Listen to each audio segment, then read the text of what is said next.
11월 한 달간 우리는 나를 바꿉시다 하는 주제로 말씀을 살펴보고 있습니다. 한번 따라해 보시죠. 나를 바꿉시다. 그래서 우리가 지난 시간에는 나를 바꿀 것인가 교회를 바꿀 것인가 하는 제목으로 말씀을 살펴보았습니다. 이 땅에 있는 교회는 완벽한 교회는 없습니다. 다 부족한 죄인들이 함께 교회 구성원이기 때문이죠.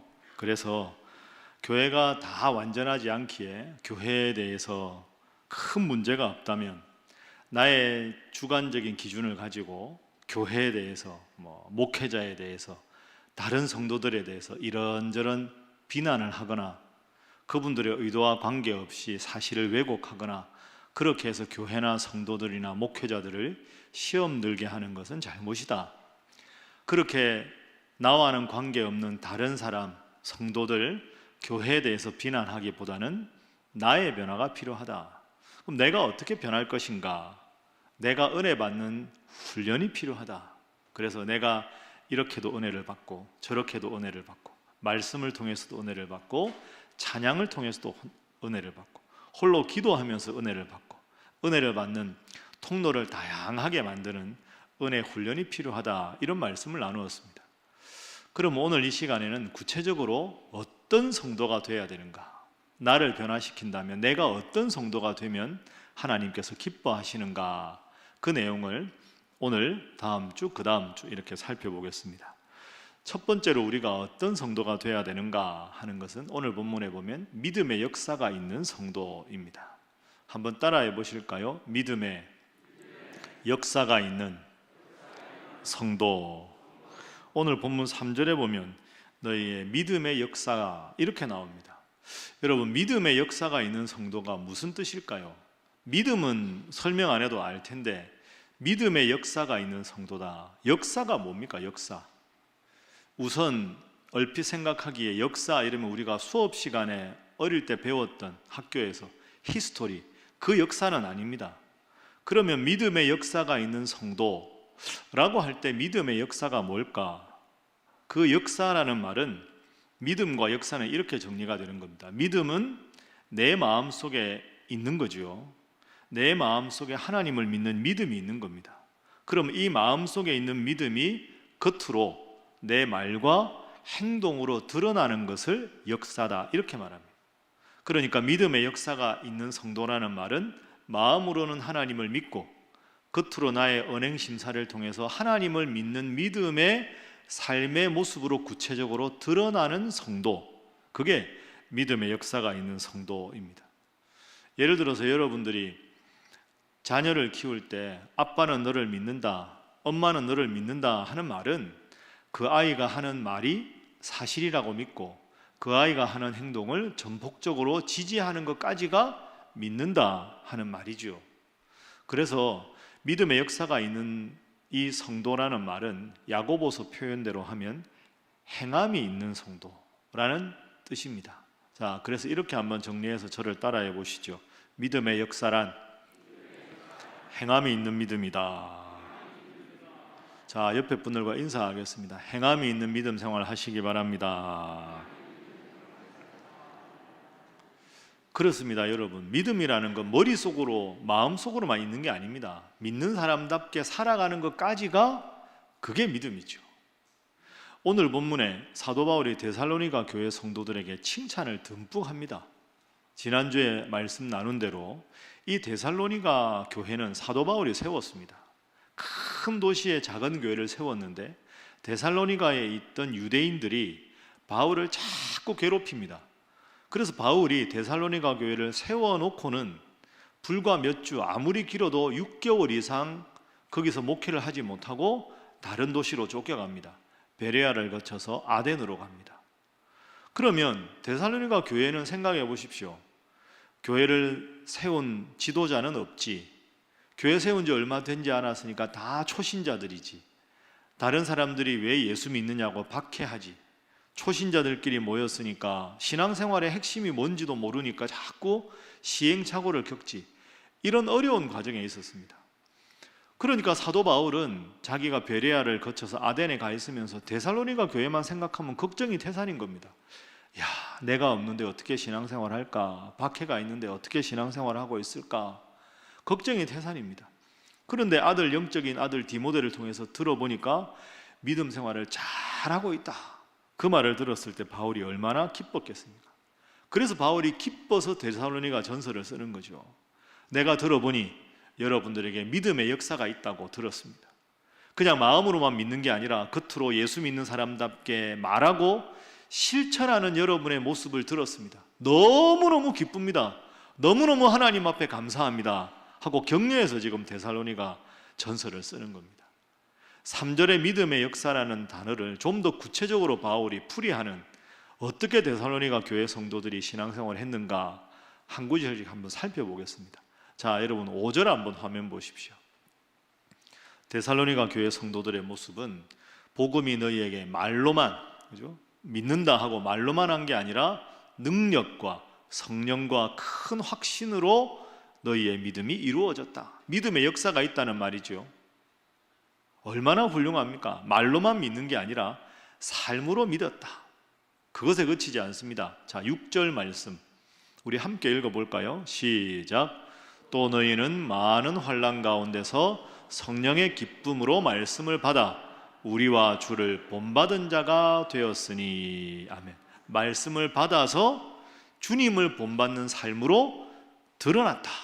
멋진 신앙인들이죠. 자, 한 절 더 봅니다. 7절 함께 읽습니다. 시작. 그러므로 너희가 마게도냐와 아가야에 있는 모든 믿는 자의 본이 되었느니라. 아멘. 여러분 참 대단하지 않습니까? 아니, 교회 세우자마자 지도자는 쫓겨가고 초신자들끼리 불과 얼마 못 모였을 텐데도 그 작은 교회가 마게도냐 그 큰 지역의 모든 교회와 성도들에게 모범이 되었습니다. 얼마나 데살로니가 교회 성도들이 훌륭한 성도들입니까? 여러분, 우리 신일교회는 77년의 역사를 자랑합니다. 그리고 제가 지난달에는 우리 초대 목사님에 대해서 함께 말씀을 나누고 또 책도 함께 나누었습니다. 우리 신일교회는 과거의 역사가 참 아름답고 훌륭한 모범이 되는 교회입니다. 그러나 과거의 역사만 교회가 자랑할 수는 없습니다. 과거에 얼마나 훌륭했는가가 하나님 보시기에 기준이 아닙니다. 오늘 내가 어떻게 신앙생활을 하고 있는가?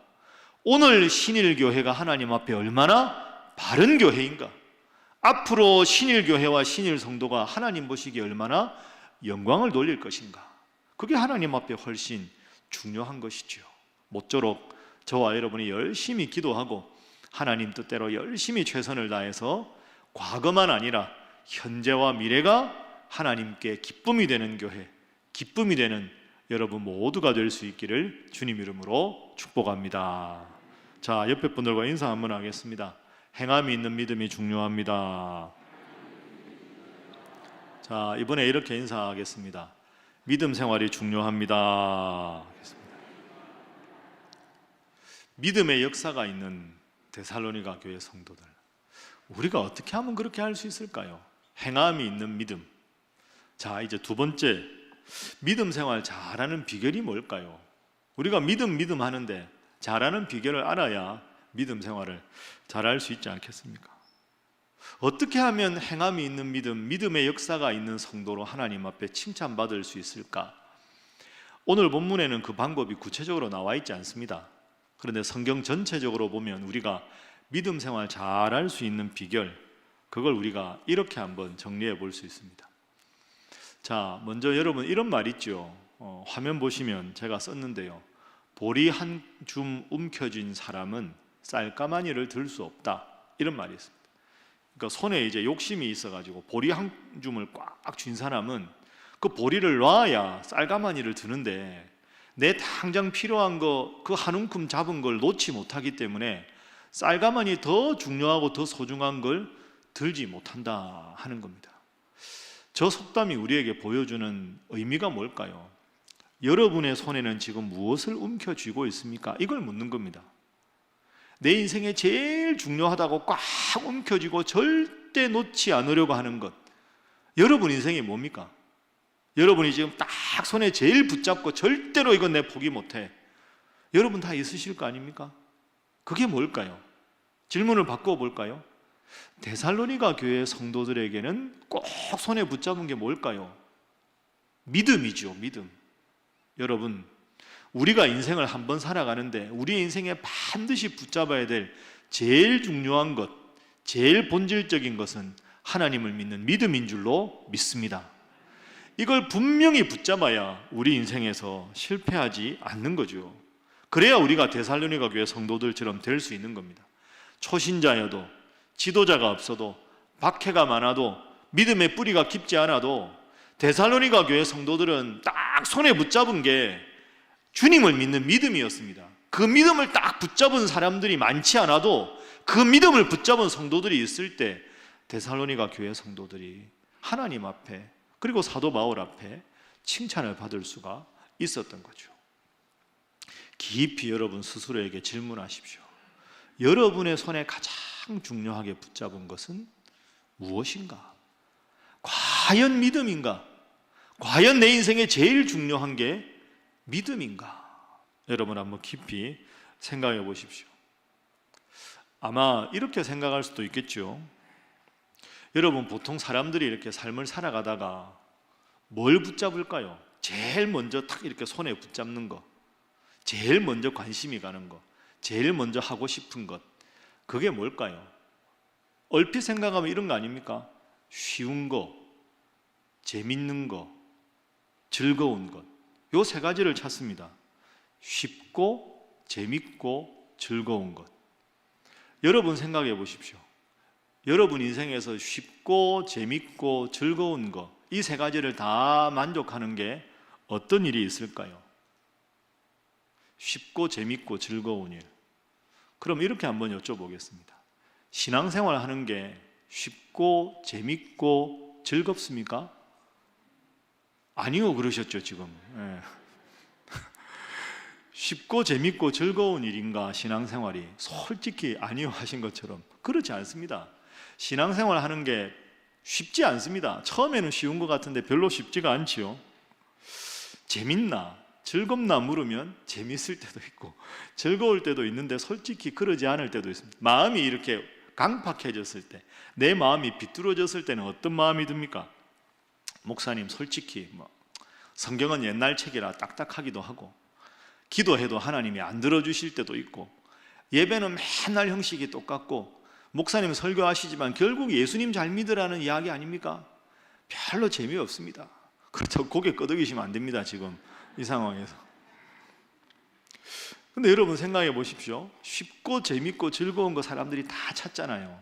그런데 쉽고 재밌고 즐거운 일이 어떤 일일까요? 예를 한번 들어볼까요? 여러분, 아이들이 시간 나면 PC방 가서 놉니다. 그죠? 막 게임 열심히 합니다. 아이들 생각에는 쉽거든요. PC방 가는 거 재밌잖아요. 즐거워요. 밤새고 들어와요. 그렇죠? 아이들끼리 자랑합니다. 나는 PC방 가서 40시간 있어봤다, 60시간, 그걸로 자랑합니다. 쉽고 재밌고 즐겁다는 거죠. 그런데 그렇게 PC방에서 열심히 하루 고이틀이고 꼴딱 밤새서 아이들이 PC방에서 게임하고 나올 때 마음이 어떨까요? 뿌듯하다, 보람이 있는 일을 했다, 내가 정말 소중한 일을 했다, 그런 느낌 안 듭니다. 쉽고 재밌고 즐거운 일은 보람찬 일이 별로 없습니다. 요즘에 젊은이들 사이에 여러분 뉴스 보셨죠? 마약이 심각합니다. 우리나라의 마약 밀매가 얼마나 성행하는지 모릅니다. 왜 사람들이 마약을 찾을까요? 쉽거든요. 궁금하잖아요. 쾌락을 줍니다. 쉽게 그냥 빨리 쾌락을 느끼는 제일 쉬운 방법을 마약이라고 생각하는 거죠. 열심히 일해서 보람을 찾는 게 아니고요, 돈 좀 주면 빨리 가장 빠른 시간 안에 정말 쾌락을 느낄 수 있는 게 마약이다. 그 마약이 유행하는 것도 이런 맥락인 겁니다. 쉽고 재밌고 즐거운 일 찾는 게 젊은 사람들이 희망을 포기하다 보니 마약에 취하는 거죠. 근데 마약하고 나면 어떻게 됩니까? 끔찍하게 됩니다. 마약 없이 못 살게 되는 거죠. 사람이 철저하게 망가집니다. 마약하고 기쁘다고 보람을 느낍니까? 삶의 의미를 느끼나요? 그렇지 않습니다. 하나만 더 예를 들어보죠. 여러분 중에서는 그런 분 없으실 텐데, 이거 술 드시는 분들 있잖아요. 기분 좋으면 술 마시고, 스트레스 받는다고 술 마시고, 쉽고 재밌고 잊어버리니까 즐겁다. 그런데 여러분, 쉽고 재밌고 즐거운 일이라고 해서 그냥 술 밤새 마시고 이러면 아침에 집에 돌아올 때, 야, 내가 진짜 뿌듯하다, 내가 진짜 보람 있는 일을 했다, 이런 느낌 없으시잖아요. 몸도 축나고 마음도 힘들고, 몸도 제대로 가누지 못해서 비틀비틀하고, 집에 들어오면 또 집에 들어와서 식구들에게도 미안하고 그렇습니다. 제가 무슨 말씀을 드리려고 하느냐, 여러분 잘 생각해 보십시오. 쉽고 재밌고 즐거운 일은 나를 망치는 일이 대부분입니다. 사람들은 다 쉬운 것 찾고 재밌는 것 찾고 즐거운 것 찾는데요, 그게 내 인생에 도움되는 게 거의 없습니다. 다 나를 망치는 일이 대부분입니다. 그러니까 하나님 잘 믿는 신앙생활은 얼핏 생각하면 쉽지 않습니다. 재미도 별로 없는 것 같고요, 즐거운 것 같지도 않습니다. 그러나 정말로 보람되고 기쁜 일이 주님을 믿는 일입니다. 여러분 잘 생각해 보십시오. 예를 들어서 뭔가 일을 하기 전에 내가 도대체 이 일을 어떻게 풀어가야 될지 모르겠다, 그럴 때 하나님 앞 기도하고 말씀을 읽다 보면 익숙하게 읽던 말씀 중에서 이 말씀이 내가 가진 이 문제에 대한 해답이구나, 하나님이 말씀을 통해서 길을 열어주시지 않습니까? 길을 열어서 그 길을 가다가 어려움이 닥치면 하나님, 이 어려움을 어떻게 극복해야 될까요? 하고 주신 말씀 붙잡고 기도하면 기도를 통해 하나님이 확신을 주시지 않습니까? 얼마나 인생을 값지고 보람있게 살아가는 첩경입니까? 목사라서 제가 여러분에게 말씀 읽으라는 게 아닙니다. 목사라서 여러분에게 기도하라는 게 아닙니다. 인생의 가장 큰 보람과 기쁨을 느끼는 게 이 위대하신 하나님께서 주신 이 말씀 읽고 그 길을 찾고, 길을 찾다가 어려울 때, 마음이 힘들 때 기도를 통해 확신을 얻는 것, 얼마나 좋은 일입니까? 그렇게 해서 일을 잘 마쳤습니다. 잘 되었습니다. 잘 되었을 때 대부분 사람들은 교만합니다.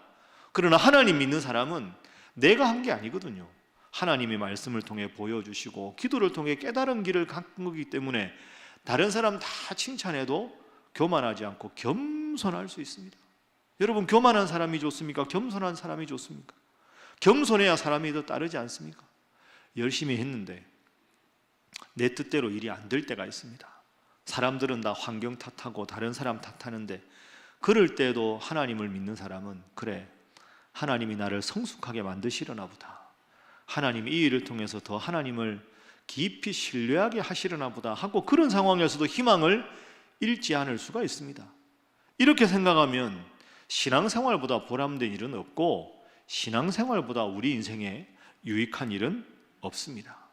사랑하는 우리 신일교회 성도 여러분, 주님 잘 믿는 일이 내 인생에 붙잡아야 될 가장 중요한 일인 줄로 믿습니다. 하나님 잘 믿고 살아가는 여러분 되시기를 주님 이름으로 축복합니다. 그래서 우리가 앞서 찬송가 불렀지 않습니까? 구주를 생각만 해도 내 마음이 좋거든, 주 얼굴 배울 때야 얼마나 좋으랴. 여러분, 저 찬송가를 조용히 한번 혼자 불러보십시오. 주님을 생각만 해도 내 마음이 좋은데 주님을 배울 때야 얼마나 좋으랴. 저 곡을 부를 때마다 마음에 기쁨이 있고 주님 뵙고 싶은 설렘이 있고, 그래야 신앙생활을 잘 하는 거죠. 여러분, 정말로 여러분이 지금까지 인생에서 제일 잘한 일이 주님 믿는 믿음 생활 한 일이고, 앞으로도 제일 중요하게 생각해야 될 일이 하나님 제일 잘 믿는 일이고, 그렇게 했을 때 하나님께서 내 인생에 크게 복을 주시고 함께 하시리라는 믿음을 가지고 변함없이 믿음 생활 잘하는 여러분 되시기를 주님 이름으로 축복합니다. 자, 옆에 분들과 인사 한번 하겠습니다. 정말로 믿음 생활 잘하시기 바랍니다. 한 번 더 하겠습니다. 말씀만 하지 마시기 바랍니다. 한 번 더 하겠습니다. 옆에 분들과 잘하겠습니다 하겠습니다. 잘 하시는지 두고 보겠습니다. 자, 그러면 이제 앞으로 신앙생활을 우리가 기쁘게 해야 된다 이렇게 말씀드렸는데요. 기쁘게 하는 신앙생활은 꼭 오늘 기억할 용어가 있습니다. 한번 따라합니다. 신앙생활에서 생활신앙으로, 신앙생활에서 생활신앙으로 바뀌어야 합니다. 신앙생활은 주로 하는 데가 교회지요. 생활신앙은 세상에서 하는 거죠. 일상에서. 그래서 지금 데살로니가 교회 성도들은 믿음의 역사라는 말은 모여서 열심히 하나님 믿은 것뿐 아니라 세상에 나가서도 신앙생활을 배운 교회에서 배운 것을, 성도들을 통해 배운 것을 일상생활에서 생활신앙인으로 거듭났다 하는 거죠. 그러니까 예수를 잘 믿는다, 믿음 생활 잘 한다는 말은 믿음을 내 마음속에 가지고 그 믿음을 세상 속에 나가 실천해서 내 일상이 바뀌는 것, 그게 제대로 믿음 생활을 하는 거죠. 여러분, 옛날이실 텐데 여러분들은 대부분 다 연세가 드셔서 혹시 그런 경험 있으시죠? 연애편지 다 써보셨죠? 네. 반응이 언제 가물가물하시죠? 연애편지 쓸 때 옛날에 생각해보면 정말 목석 같은 사람도 막 마음에 사랑을 하게 되면 편지지를 이걸 고를까 저걸 고를까, 옛날에는 그게 아무런 관심이 없었는데 그 편지지 하나 고른다고 막 신경을 씁니다. 그 편지지 예쁜 걸 사서 연애편지라고 한번 써보면 첫 줄 썼다가 지우고 또 썼다가 지우고, 그러다가 몇 시간 지나도 몇 줄을 못 쓰게 됩니다. 여러분, 이게 사랑의 힘입니다. 별로 그런 경험이 없는 눈빛으로 저를 쳐다보시는데 쑥스러워 그런 건 줄로 알겠습니다. 그 정말 목석 같은 사람도 사랑을 하면 바뀝니다. 세상이 달라 보이지요. 편지지 고르는 거, 글자 한자, 문장 하나 완성하는 게 그렇게 어렵습니다. 어떻게 써야 더 내 마음을 잘 표현할 수 있을까? 여러분, 그렇습니다. 그 사랑의 힘입니다. 신비한 힘이지요. 신앙생활 하는 것도 마찬가지입니다. 연애를 하면, 사랑을 하면, 일상생활에서 멋진 곳을 가면 같이 오고 싶다. 맛있는 걸 먹으면 꼭 여기 먹으러 와야지. 좋은 일 생기면 맨 먼저 연락하고 싶은 식으로 내 마음에 변화가 일어납니다. 그러니까 우리가 주님을 잘 믿으면 그렇게 되는 거죠. 교회에서 들은 말씀 마음에 새기고 삶 속에 실천하고 싶고, 오늘 읽은 말씀 내일 다시 읽고 싶고, 읽었던 말씀 외우고 싶고, 내가 누군가에서 더 열심히 기도하고 싶고, 그렇게 내 일상생활 속에서 늘 하나님 중심으로 바뀌는 겁니다. 교회는 신앙생활의 중심이지만 세상에서는 신앙생활이 아니라 생활신앙인으로 거듭나게 되는 거죠. 다시 한번 따라합니다. 신앙생활에서 생활신앙으로. 여러분, 꼭 신앙생활에 그치는 게 아니라 생활신앙인으로 거듭나는 여러분 되시기를 주님 이름으로 축복합니다. 자, 그 모습이 데살로니가 교회 성도들의 모습이었습니다. 한 구절만 우리 함께 읽어보겠습니다. 자, 8절 말씀 한번 보십시오. 자, 좀 긴데요. 자, 함께 읽습니다. 시작. 주의 말씀이 너희에게로부터 마게도냐와 아가야에만 들릴 뿐 아니라 하나님을 향하는 너희 믿음의 소문이 각 처에 퍼졌으므로 우리는 아무 말도 할 것이 없노라. 아멘. 바울의 그 기쁨이 느껴지십니까? 여러분의 믿음 생활이 마게도냐와 아가야뿐 아니라 각 처에 다 퍼져가지고 데살로니가 교회 성도들 믿음 생활 잘한다, 이 말을 들으니까 더 이상 내가 할 말이 없다. 여러분, 거듭거듭 말씀드리지만 바울이 이 교회에 열심히 목회한 게 아닙니다. 짧은 기간밖에 목회 안 하고 초신자들밖에 없었는데도 그렇게 잘하니까 바울이 자신감이 생긴 겁니다. 오랫동안 바울이 목회했는데도 교회에 분쟁이 있는 교회도 있었고요, 은혜를 열심히 사모하다가 교회가 형편없이 영적으로 붕괴된 교회도 있었는데, 그럴 때마다 바울이 무슨 말합니까? 데살로니가 교회의 성도들을 본받으십시오. 작은 교회인데 초신자들인데 저렇게 잘하지 않습니까? 그 말만 하면 모든 다른 교회 성도들이 부끄러워하고, 데살로니가 교회 성도들을 본받겠습니다. 그러니까 바울에게 데살로니가 교회는 제일 힘이 되는 교회였습니다. 가장 기쁨을 주는 교회, 위로가 주는 교회였습니다. 우리 주님 앞에 우리 신일교회가 그런 교회가 될 수 있기를 주님 이름으로 축복합니다. 그래야 하나님께서 우리 신일교회를 주목하시고 기뻐하시지 않겠습니까? 믿음의 역사가 있는 교회, 신앙생활이니 생활신앙인으로 거듭나는 교회입니다. 페이스북 아시죠? 페이스북 제가 이렇게 하는데 다른 사람이 쓴 글이 친구면 쭉 이렇게 보이지 않습니까? 제가 페이스북에 자주 보는 만나지는 못했던 선배 목사님이 있는데요, 그 목사님이 지금 목회를 참 잘하십니다. 그 목사님이 이번 주간에 자기 페이스북에 쓴 글이 있는데요, 그 글을 그대로 제가 한번 인용을 해보겠습니다. 이분이 담임 목사님인데 그 전에 개척하고 예배당 지을 때 일입니다. 한 번은 개척을 할 때 돈이 없어서 은행에서 대출을 해야 했다. 이때 당시 교회에 돈을 제일 많이 빌려주시는 은행 상무님이 계셨다. 이분은 그런데 불교 신자였다. 그런데 프로이기 때문에 돈을 빌려주기 위해서 불교 신자인데도 주일 예배를 참석하셨다. 우리 교회도 오셨다. 당시에 70명 정도의 작은 교회였다. 예배 후에 축도할 때 먼저 나가셨다. 그리고 예배 끝난 후 나오는 교인들의 얼굴을 보는 것이었다. 그분은 바로 나에게 말씀하셨다. 목사님, 얼마나 필요하신가요? 다 빌려드리겠습니다.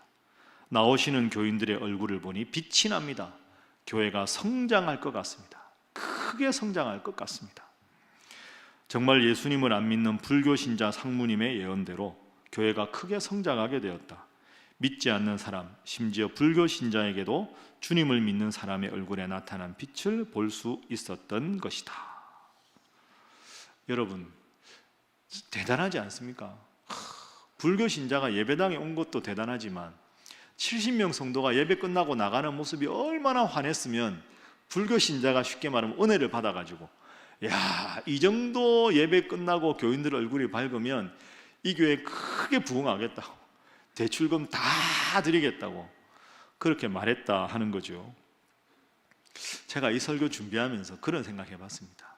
오늘은 내가 나가서 계단 밑에서 우리 성도들 표정을 잘 봐야 되겠다. 다 환하게 웃으시는지. 여러분, 불교 신자에게도 환한 얼굴 때문에 대출을 기꺼이 해줄 수 있는 교회, 그런 성도가 참 멋지지 않습니까? 오늘 예배 끝나고 여러분 가정에 돌아가시거나 이웃 사람 만났을 때, 아니, 어제보다 얼굴이 훨씬 밝아요. 무슨 일이 있으세요? 예배 드리고 왔습니다. 이렇게 말할 수 있는 여러분 모두가 될 수 있기를 바랍니다. 자, 옆에 분들과 인사하겠습니다.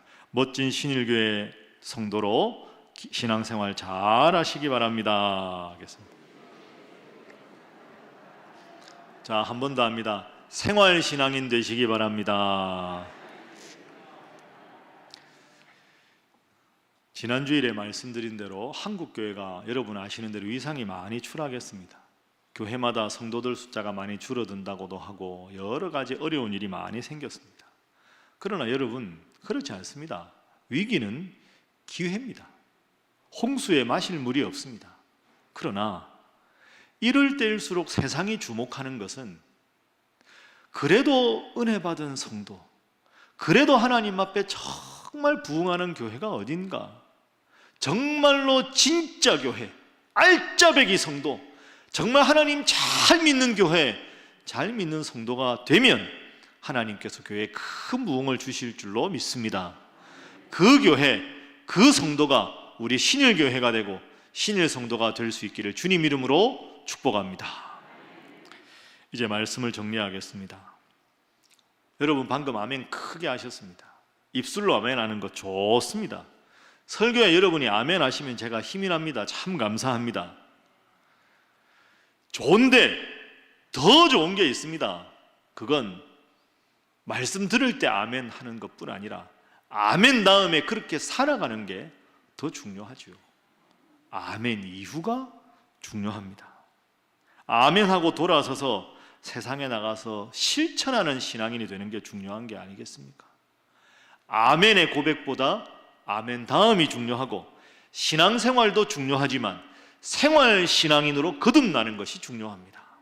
오늘 말씀 꼭 기억하시고 아멘 다음에 환한 얼굴로 주님 믿는 믿음의 기쁨 때문에 신앙생활인에서 생활 신앙인으로 거듭나서 하나님 보시기에 정말로 기뻐하시는 우리 신일 성도들, 우리 신일교회 될 수 있기를 주님 이름으로 축복합니다. 기도하겠습니다. 사랑의 하나님, 은혜를 감사합니다. 주님, 저희 신일의 성도들로 하여금 인생을 살아가면서 제일 잘한 일이 하나님 믿는 일이라고 고백할 수 있도록 주님이여 저희와 함께하여 주옵소서. 인생의 최우선 가치를 신앙생활 잘하는 데 두게 하시고 그 신앙생활에 즐겁고 행복하게 하시며 그 신앙생활이 생활신앙으로 승화되도록 주님 저희들을 지키시고 인도하여 주옵소서. 예수님의 이름으로 기도하옵나이다. 아멘.